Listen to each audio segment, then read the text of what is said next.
Sidang kasus penganiayaan yang mengakibatkan kematian Lucky Namo kembali digelar di Pengadilan Militer Kupang pada Senin pagi 3 November 2025 dengan agenda sidang mendengar keterangan saksi.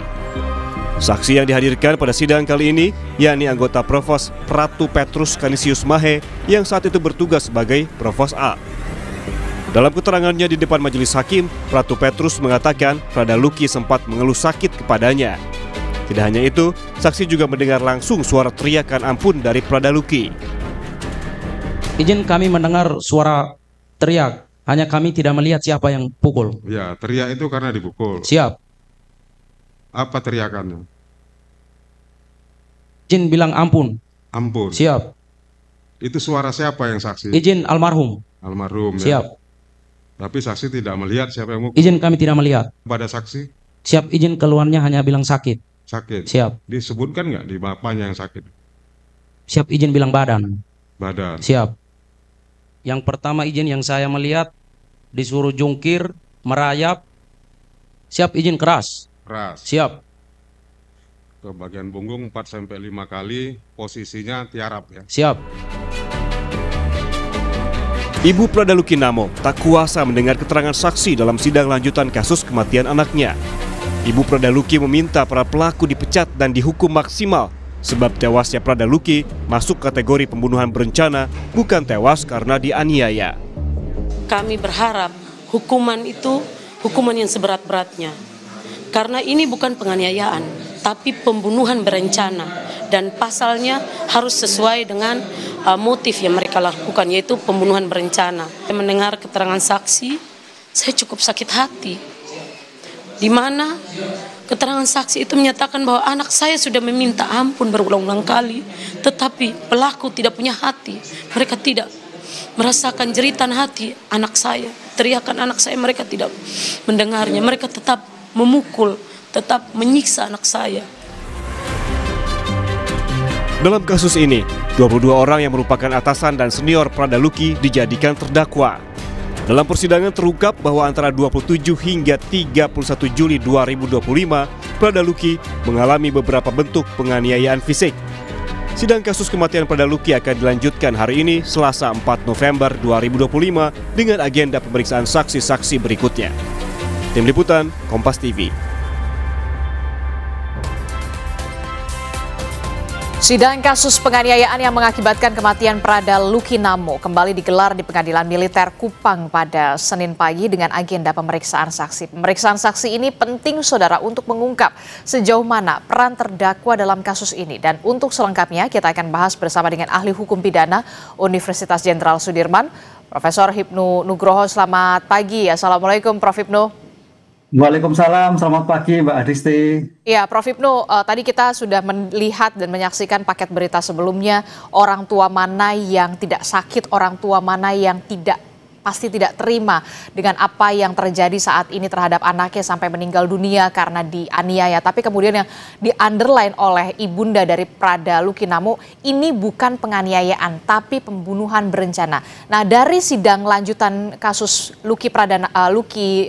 atau Prada Lucky Namo ini, apa yang bisa di-underline? Ini kan jeratannya dugaan penganiayaan.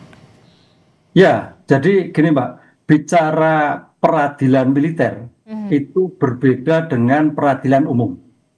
Asas peradilan umum berbeda dengan asas peradilan militer.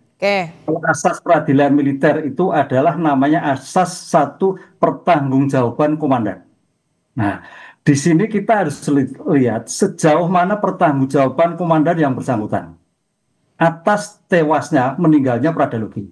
Beda dengan peradilan umum. Kalau peradilan umum itu pertanggungjawaban pribadi. Ini adalah pertanggungjawaban komando, pertanggungjawaban struktural. Dengan demikian kayaknya kita dalam kasus ini belum mengungkap sejauh mana pertanggungjawaban komandan atas kesatuan yang bersangkutan. Kalau kita lihat dalam asas hukum peradilan militer. Satu. Yang kedua, dalam hal peradilan militer ada dikenal asas pimpinan bertanggung jawab. Asas kesatuan komando. Dalam hal ini kalau kita lihat, lokus dan tempus deliktinya adalah dalam satu kesatuan. Oleh karena itu dalam hal ini kayaknya tidak pas kalau hanya dilihat para peserta pelakunya adalah dua-dua orang yang tingkatan pada eksekutor. Kan itu loh. Oleh karena itu dalam hal ini tampaknya dalam dakwaan ataupun dalam pemeriksaan saksi yang harus mampu melihatkan sejauh mana pertanggungjawaban komandan, sejauh mana pertanggungjawaban pimpinan atas suatu tindak pidana tersebut. Beda dengan peradilan umum. Kalau peradilan umum saya katakan pribadi masing-masing, pertanggungjawaban individual.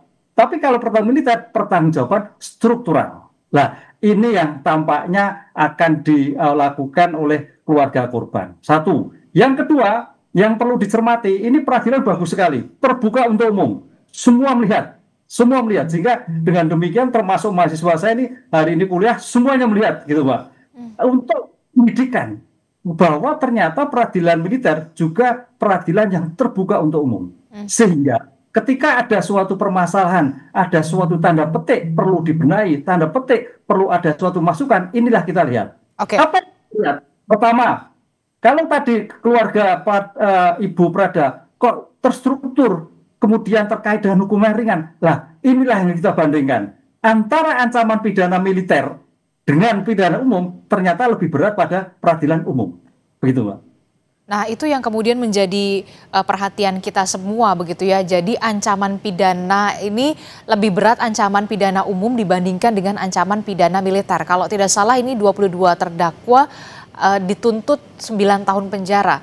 Kalau kita lihat faktanya, 1 nyawa Prada Lucky Namo ini meninggal dunia karena dianiaya. Nah, apa yang bisa digarisbawahi dalam hal ini, terutama untuk asas pertanggungjawaban pimpinan, karena dari kesaksian saksi yang juga mengetahui bahwa ada dugaan penganiayaan, atasan dari Prada Lucky ini mengetahui ada dugaan penganiayaan tapi tidak ada pencegahan di sana. Apakah bisa dijerat dengan unsur kesengajaan dalam kasus ini, Prof. Hipnu? Ya, dalam hal seperti ini kita kembali pada teori kesengajaan, corak kesengajaan. Kesengajaan itu bisa kesengajaan dengan maksud, dengan tujuan, kesengajaan dengan kemungkinan. Jadi seorang pelaku-pelaku yang sekarang ini termasuk komandan yang bersangkutan, mungkin kalau tidak ada suatu peringatan atau mungkin suatu pembiaran, ini masuk kualifikasi kesengajaan kemungkinan. Bahwa dengan penganiayaan yang terjadi, apalagi kalau kita lihat dari televisi, itu menimbulkan kematian. Jadi kalau kesengajaan maksud membunuh mungkin tidak, tapi dengan kemungkinan. Nah, oleh karena itu dalam hal seperti ini sebetulnya masuk kualifikasi pembunuhan. Kan itu kalau melihat seperti itu. Jadi bukan hanya penganiayaan yang mengakibatkan pembunuhan. Nah, ini kalau kita bandingkan dengan KUHP umum, kesengajaan penganiayaan membatalkan itu bisa 20 tahun. Lah kalau kita lihat peradilan militer, penganiayaan tanda petik penganiayaan dalam tugas itu tidak menjadikan luka itu 4 tahun, yang menjadikan luka itu 6 tahun, yang menyebabkan mati 9 tahun. Nah, ini kan ringan sekali, Mbak. Kalau kita lihat dari hukuman badan antara kita berbandingkan dengan KUHP militer dan KUHP umum. Gitu. Nah, apakah dengan keterangan saksi yang sudah terungkap kemarin, terus beberapa hari yang lalu juga, apakah ini bisa mengubah tuntutan terhadap para terdakwa, khususnya kepada atasan, karena memang ada asas pertanggungjawaban pimpinan, atau kemudian ya sudah karena memang aturannya ya mentok di 9 tahun, nggak bisa lebih dari itu, atau bahkan hukuman mati? Oh, begini Mbak, dalam pengungkapan perkara itu harus kita lihat dalam pengungkapan bisa dalam tingkat lidik, tingkat sidik, ataupun pengungkapan perkara dalam tingkat persidangan. Dalam persidangan militer sini yang menghadirkan saksi-saksi yang menjelaskan ada pihak lain ataupun pihak atasan yang mengetahui atas suatu informasi. Oleh karena itu dalam hal ini saya kira auditor ataupun POM AD Karen Angkatan Darat itu harus mampu sekarang sejauh mana informasi dari saksi yang kemudian dibuktikan dengan bukti ada suatu keterlibatan pimpinan komandan. Ini kita lihat dalam sebagai asas kesatuan komando, asas pimpinan bertanggung jawab. Dengan demikian dalam pengungkapan perkara itu tidak hanya pada saat sekarang yang berbasis pada pengungkapan para di penyidikan, tapi juga berbasis pada pembuktian di persidangan. Ini suatu menarik karena itu diucapkan dalam persidangan dan disaksikan apa yang ia lihat dengan alami dalam suatu peristiwa tersebut. Sehingga tidak sangat mudah sekali, Mbak. Dalam hal ini POM AD saya kira harus juga menelusur sejauh mana pertanggungjawaban atasan, pimpinan yang bertanggung jawab atas kesatuan yang bersangkutan. Dengan demikian, sebagai konsep hukum yang itu kalau kita lihat dalam asas pertanggungjawaban akan adil seperti itu. Oke, jadi dalam hal ini adalah auditor harus bisa kemudian membuktikan juga begitu ya, pengadilan juga bisa membuktikan pengungkapan sejauh mana peran dari pimpinan ini sampai anak buahnya ini meninggal dunia. Apakah ada unsur kesengajaan ataukah kemudian ada juga pembiaran di sana, begitu ya? Iya, artinya gini, kalau kita lihat-lihat teratur, namanya pimpinan, asas pertanggungjawaban itu seorang pimpinan dalam kasus militer itu adalah laksana sebagai bapak. Sebagai rekan, sebagai pamong, sebagai atasan yang bisa melindungi seluruh jiwa raga anak buah. Itu prinsipnya. Lah, dalam kasus Pradaluki kayaknya sebaliknya. Disitulah saya kira POM AD, auditor saya kira harus membuka. Karena ini bagian dari pembelajaran terhadap satuan-satuan yang lain yang dimungkinkan terjadi kasus seperti itu. Jadi mudah-mudahan ini sekali saja. Karena dalam suatu pertanggungjawaban militer tidak pribadi, tapi ada pertanggungjawaban kesatuan ataupun pimpinan. Yang sebagai bapak, sebagai pamong, sebagai kolega, sebagai atasan, sebagai guru. Nah, itu luar biasa, Pak, kalau kita lihat doktrinnya. Dengan demikian, sebagai implementasi tersebut, saya kira POM AD akan melusur sejauh mana pertanggungjawaban pimpinan. Mampu tidak mengendalikan atas anak buahnya. Gitu. Oke, ada pertanggungjawaban kesatuan di sana juga, pimpinan di sana. Tapi yang kemudian jadi pertanyaan ketika pengadilan di peradilan ini bisa membuktikan sejauh mana pertanggungjawaban dari pimpinan, begitu ya, pertanggungjawaban dari pimpinan ini, apakah nanti sanksinya sama saja 9 tahun sesuai dengan tuntutan atau kemudian ya memang pemecatan atau bisa lebih dari itu, begitu ya hukumannya, lebih dari 9 tahun atau seperti apa aturannya kalau untuk pimpinan? Ya, saya kira kalau sebagai pimpinan nanti ada pemberatan, Pak. Kalau kita lihat memang tadi saya katakan saya perbandingkan antara peradilan umum dan peradilan militer, tampaknya lebih berat pada peradilan umum. Cuman yang lebih berat di dalam militer itu adalah suatu pemecatan atas putusan yang dijatuhkan. Dan ini menarik dalam suatu militer itu. Kalau kita lihat sebagai bentuk kesatuan itu. Karena pemecatan itu tidak dilihat dari sikap tanggung jawab atau pelaku yang melakukan kejahatan. Tapi dilihat sejauh mana orang tersebut masih patut atau tidak patut atau mampu sebagai prajurit atau sebagai pimpinan. Itulah yang menjadikan seseorang dipecat dalam satuan TNI. Jadi tidak mesti 1 tahun, 6 bulan pun kalau kita lihat deserter dipecat sebagai kesatuan. Nah ini saya kira suatu hukuman yang paling berat juga dalam hukum administrasi sebagai pemecatan tindak pidana NI. Selain pidana badan yang dijatuhkan. Oke, termasuk juga harus bisa mengungkap semua peran dari masing-masing terdakwa, termasuk juga tadi Anda sebutkan otak atau pelaku utama penganiayaan, termasuk juga motif. Apa sebenarnya menjadi motif? Ini harus diungkap yang sejelas-jelasnya dan seterang-terangnya. Betul, Mbak. Karena suatu kejahatan itu pasti ada motif. Ya, motifnya itu motif jelas atau tidak. Kalau kita ini motifnya kan terkait hal yang menyimpang sekali ya.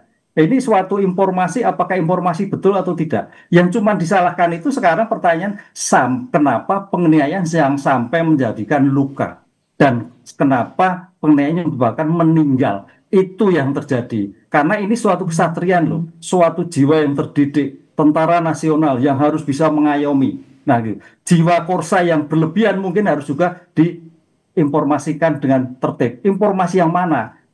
Kemudian terkait dengan jiwa korsa yang seperti apa, ini yang harus kita lihat. Oleh karena itu dalam seperti ini sebagai bentuk saya katakan tadi dengan jiwa-jiwa militer, saya kira tidak seperti ini kan gitulah. Ini sangat disayangkan sekali. Mudah-mudahan hanya ini terjadi di Indonesia lah. Sehingga dalam hal seperti ini saya tadi berpikir bahwa POM AD auditor harus membuka semuanya, motifnya, hukumannya, perannya, tanggung jawabannya, sehingga menjadikan suatu pencegahan pada kesatuan-kesatuan untuk tidak melakukan tindakan yang serupa. Oke, begini, saya ingin bertanya sekali lagi, kalau kita merujuk pada saat kasus Sambo begitu ya, ini kan memang beda institusi antara TNI dan juga Polri. Kasus Sambo itu kan dipecat dulu, kemudian masuk ke peradilan umum begitu ya. Kalau untuk kasus ini, kasus Pradaluki, apakah memungkinkan kemudian ketika memang ada sanksi pemecatan dari peradilan militer, kemudian dialihkan kasus ini ke pengadilan umum atau pengadilan sipil, seperti kasus Sambo? Nah, gini Pak, itu yang menjadi perdebatan teman-teman koalisi sipil dalam peradilan militer. Karena dalam peradilan militer itu adalah meradili, di dalam pasal 9 Undang-Undang Peradilan, adalah mengadili seseorang berstatus prajurit. Jadi melihatnya adalah status prajurit. Sehingga dengan demikian seseorang yang tidak berstatus prajurit tidak bisa dilakukan peradilan militer. Gitu. Jadi pada waktu melakukan tindak pidana status prajurit, lah disinilah kewenangan peradilan militer. Lah oleh karena itulah yang menjadikan sorotan publik. Kalau ini melakukan kejahatan dalam bidang militer, oke lah, itu melakukan militer. Tapi kalau kejahatan itu dilakukan terhadap misalkan pembunuhan masyarakat biasa sebagai backing, nah itu yang kemarin teman-teman, nah itu nggak bisa udah masuk peradilan militer, masuk pada peradilan umum. Lah perdebatan ini yang sampai sekarang pasal 9 Undang-Undang Peradilan Militer itu masih ramai di dalam pembaruan Undang-Undang Peradilan Militer. Nah tampaknya militer TNI masih bersikukuh bahwa ketika status militer diadili dalam peradilan militer, kecuali peradilan koneksitas yang menjadikan orang sipil dan orang umum masuk suatu tindak pidana, baru itu ada suatu perbedaan. Ini Mbak, ini yang tarik ulurnya dalam suatu konsep yang sekarang terjadi seperti itu. Kalau Sambo itu sipil, polisi itu sipil masuk peradilan militer. Memang menariknya kalau kita lihat di kepolisian itu di PTDH dulu. Itu saya kira progresif sekali. PTDH dulu baru sidang umumnya. Tapi kalau di militer, pidana militer dulu baru PTDH. Itu, ya itu tertib memang PTDH dulu penyatakan bersalah baru PTDH. Tapi polisi lebih progresif. PTDH dulu baru disidangkan di dalam peradilan umum. Nah, ini saya kira dua pilihan mungkin yang harus ya kita dihormati lah. Salah satu cara bagaimana untuk menjadikan suatu pidana bagi anak buah baik yang tunduk pada kepolisian maupun dalam bidang kemiliteran. Oke, terakhir Prof. Hipnu, 3 poin krusial menurut Anda dari kasus kematian Prada Luki ini supaya kemudian keluarga juga diberikan rasa keadilan atau menerima rasa keadilan dari saat ini sidang ini. Ya, karena ini suatu tanda petik ya, suatu kejahatan yang luar biasa, penganiayaan yang luar biasa kalau kita lihat saatnya, maka paling tidak hukuman yang paling berat, satu. Kedua, bahwa pidana tambahan, pemecatan. Ketiga adalah merangkai. Sebetulnya siapa yang bertanggung jawab? Kalau kita tadi saya katakan sebagai asas pertanggungjawaban komandan, asas pertanggungjawaban komando, saya kira ini sebagai pembelajaran harus naik ke atas. Sehingga PMAD, auditor harus memeriksa ke atas berdasarkan bukti-bukti yang disampaikan di dalam suatu persidangan. Sangat mudah sekali Mbak, karena locus tempus deliknya dalam suatu kesatria. Deliknya ada dalam suatu TNI. Jadi tidak mudah, tergantung bagaimana keterbukaan TNI dalam membuka perkara ini untuk selebar-lebarnya. Oke, kita lihat nanti seperti apa kasus ini akan terus bergulir, termasuk juga sidang lanjutan yang hari ini akan dilanjutkan di jam 10 dengan menghadirkan ada 8 orang saksi, termasuk juga dokter yang menangani almarhum Prada Luki Namo sebelum meninggal dunia. Terima kasih ahli hukum pidana Universitas Jenderal Sudirman, Prof. Hipnu Nugroho telah membagikan perspektifnya kepada kami semua. Assalamualaikum, selamat pagi, sehat selalu.